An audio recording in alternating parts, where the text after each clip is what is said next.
বিস্ফোরণ, উড়ে যায় বাড়ির একাংশ। ঘটনাটি ঘটেছে আসানসোলের জামুরিয়া ব্লকের সিদ্ধপুর বাগডিহা এলাকায়। এই বিস্ফোরণের পর পশ্চিম বর্ধমান জেলা তৃণমূল সভাপতি নরেন্দ্রনাথ চক্রবর্তী জানান, কাজল গোড়াই নামে এক বিজেপি নেতার বাড়িতে বোমা মজুত করা হয়েছিল। রামনবমীর দিন অশান্তি সৃষ্টি ছিল মূল কারণ। ইতিমধ্যে এই ঘটনা তদন্ত শুরু করেছে জামুরিয়া থানার পুলিশ। আসানসোলের জামুরিয়া ব্লকের সিদ্ধপুর বাগডিহা এলাকায় এক বাড়িতে বুধবার সন্ধ্যায় হঠাৎ বিস্ফোরণ, উড়ে যায় বাড়ির একাংশ। এই বিষয়ে পশ্চিম বর্ধমান জেলা তৃণমূল সভাপতি নরেন্দ্রনাথ চক্রবর্তী বলেন, কাজল গোড়াই নামে বিজেপি নেতার বাড়িতে বোমা মজুত করে রাখা হয়েছিল। রামনবমীর দিন অশান্তির ষড়যন্ত্র করার পরিকল্পনা করেছিল তারা। ঘটনার সঠিক তদন্তের দাবি করেন, সাথে বিষয়টি নির্বাচন কমিশনকে জানানো হয়েছে। খবর ছড়িয়ে পড়তে এলাকায় চাঞ্চল্যের সৃষ্টি হয়। ঘটনাস্থলে জামুরিয়া থানার পুলিশ পৌঁছে ঘটনা তদন্ত শুরু করেছে। তবে বিষয়টি নিয়ে বিজেপির জেলা সভাপতি বাপ্পা চ্যাটার্জি বলেন, তৃণমূল বুঝে গেছে লোকসভা নির্বাচনে তারা হারতে চলেছে, তাই এলাকা জুড়ে সন্ত্রাসের বাতাবরণ করতে চাইছে, যাতে ভোটাররা ভীত, সন্ত্রস্ত, বিভ্রান্ত হয়ে থাকুক, যাতে মানুষকে ভয় দেখিয়ে ভোট লুট করা যায়।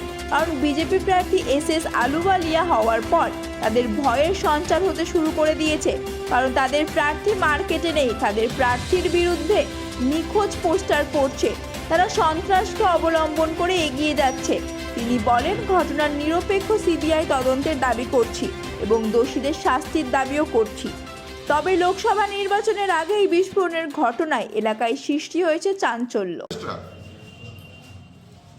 বিজেপি যে খনি অঞ্চলে শিল্পাঞ্চল ষড়যন্ত্র করছে ভোটে অশান্তি করার, আমরা আগেই খবর পেয়েছিলাম রামনবমীর দিন অশান্তি হতে পারে, তাই আমাদের দলের কর্মীরা সক্রিয় ছিলেন।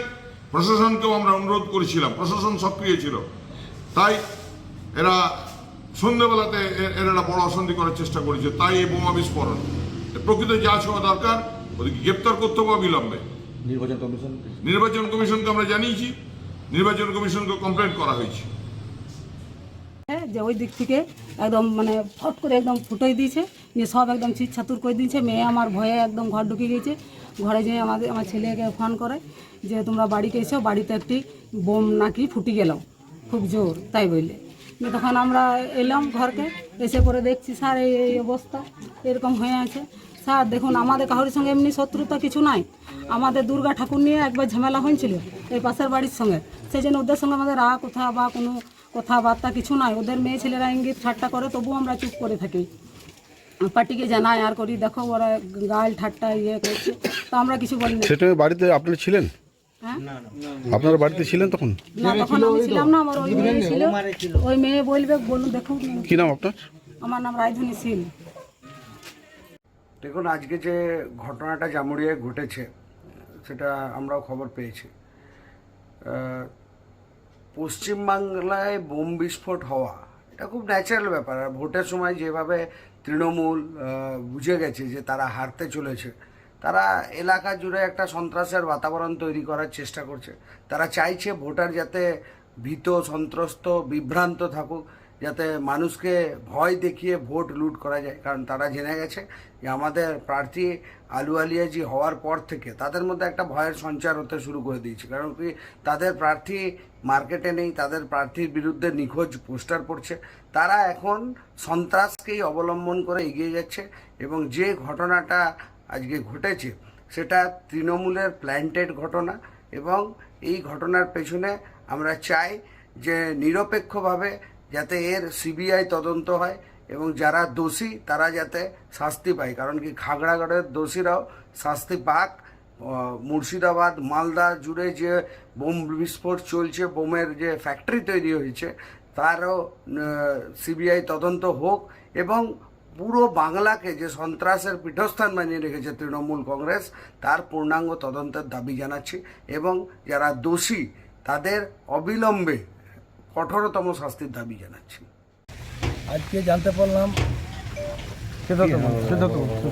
পারলাম যে আচমকা বিজেপির যে কর্মী এবং তারা ওদের বাড়িতে বোম রেখেছিল এবং আগামী দিন যাতে এলাকা সন্ত্রাস করার চেষ্টা করে সেই জন্য ওরা বোম রেখেছে। এবং আমরা এলাকাতে উন্নয়নের মাধ্যমে বিজেপির বার্তা দিচ্ছি যে কীভাবে মানুষ উন্নয়ন পাচ্ছে সেই চেষ্টা করছি, ওরা কিন্তু সন্ত্রাস চালিয়ে যাচ্ছে। কিন্তু যার ঘরে তপন ছিল সে বলছে আমি কোনো রাজনীতি দল করি না, কিন্তু অভিযোগ বিজেপির দিকে করছে। একবারে ফরিং বলে ছেড়ে আছে, কিন্তু বিজেপি সমর্থক বা কর্মী ওনারা সবাই করেছে, বুঝলেন। এই ঘটনাটা আপনি যাচ করুন, এবং আমরা দায়িত্ব নিয়ে বলতে পারি ওনারাই করেছে। এবং আজ বাগড়ি সিদ্ধপুরের তৃণমূলের সংগঠন শক্ত ঘাটে আমাদের, বুঝলেন, সেই মোমেন্টে ওরা এই ঘটনা ঘটালো। মানে বিজেপি এটা করেছে পরিকল্পিত। কনফার্ম। কি পরিচয় আপনার? আমার নাম দীনেশ চক্রবর্তী, জামুড়িয়া ব্লক টু সহসভাপতি। আমি স্যার কী করে জানব? আমি বাড়ি ছিল, আমি মুরগি নিয়ে গেছি দোকান, স্যার মোড়ের দোকান করে নি। হ্যাঁ। আমি বোমটা ফাটতে দেখেছি অর্ধেক দূরে স্যার।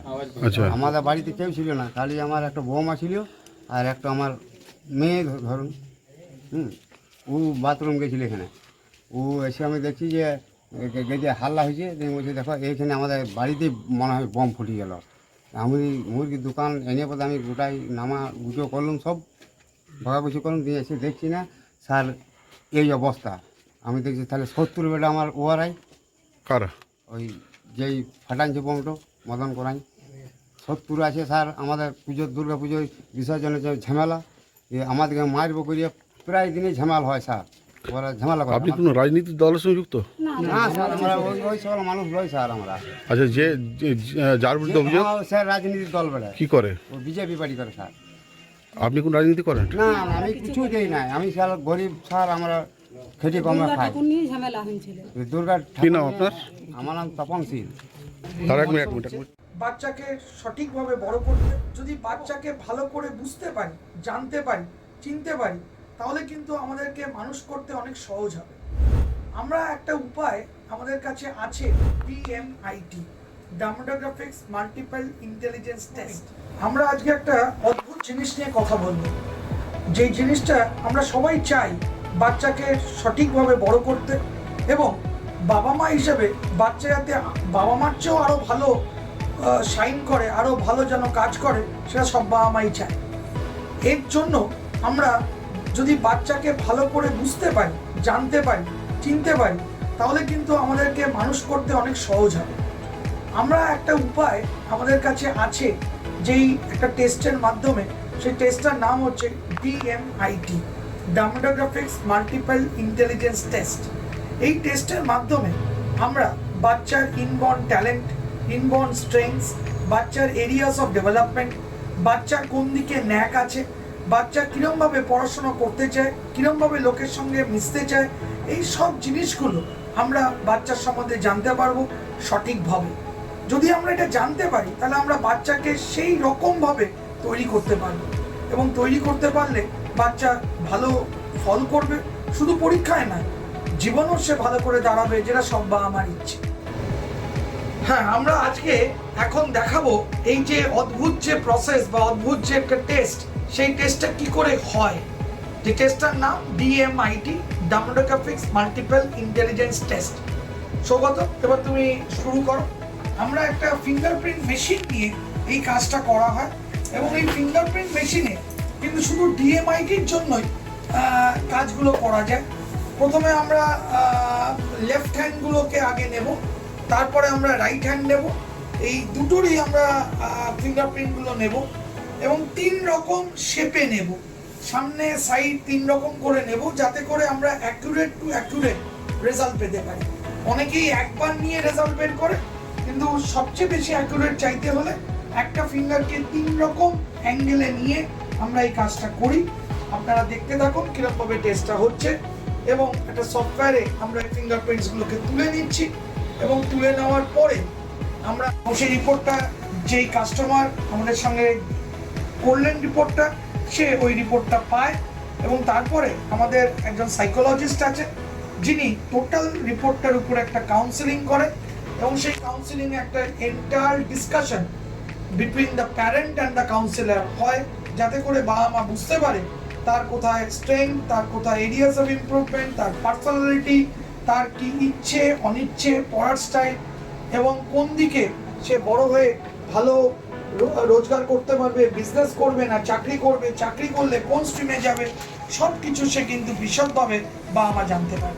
এর সম্বন্ধে বিশদ জানতে যোগাযোগ করুন eMerit Solutions, এবং আমাদের ফোন নাম্বার এবং ইমেল আইডি হোয়াটসঅ্যাপ নাম্বার সব স্ক্রিনে ডেমনস্ট্রেট হচ্ছে বা ডিসপ্লে হচ্ছে। Thank you.